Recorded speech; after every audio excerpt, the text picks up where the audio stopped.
So Bill Gates just interviewed Sam Altman in a very interesting new interview on Bill Gates' podcast. So whatever your thoughts on Bill Gates are, it was definitely a very interesting interview. If you listen to what they're talking about the future of AI, about ChatGPT 5 and what they're expecting to happen next, and also on the future of robotics and AI coming outside of just the computer screen.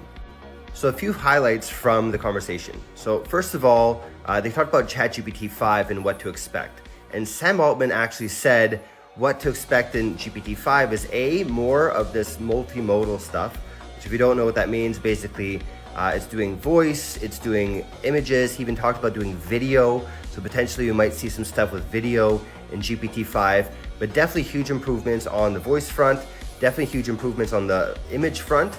And then he also talked about reasoning.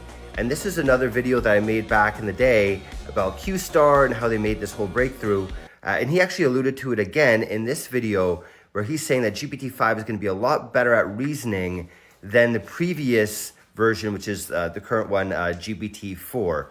Bill Gates even said that he was very impressed by the changes in GPT-5. He said he wasn't expecting there to be such a big jump from GPT-4 to GPT-5. So I think we have some very interesting things to expect in the next version of ChatGPT.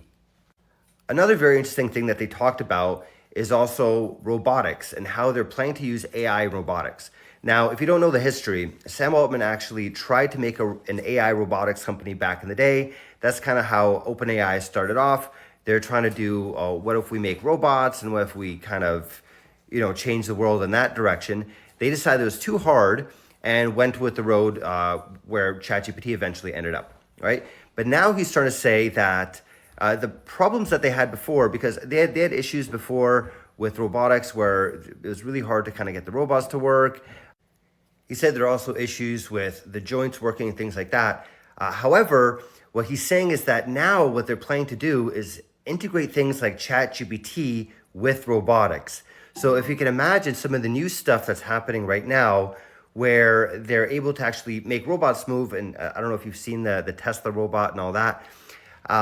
Basically, imagine connecting that up to ChatGPT, right? So you could talk to a robot and say, hey, go cook me some eggs. It'll go look up some recipes in its head and actually make you some fancy omelet, getting stuff from your fridge and all that kind of stuff.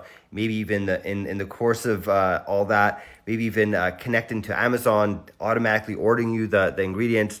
I think there's a lot of very interesting things that can happen when it comes to robotics and AI. So either way, if you haven't seen it yet, this is the episode. It's a fascinating listen. I was going through it. I watched it a few times, actually a bunch of commentaries on it too. I think you'll find it very interesting. ChatGPT 5, I think, is going to be a breakthrough. I think it's going to be a lot more than what people expect. I think we're going to see some big improvements in images and videos and reasoning, whatever that means. That can mean a lot of different things. So either way, keep an eye out for it. Check out the YouTube video.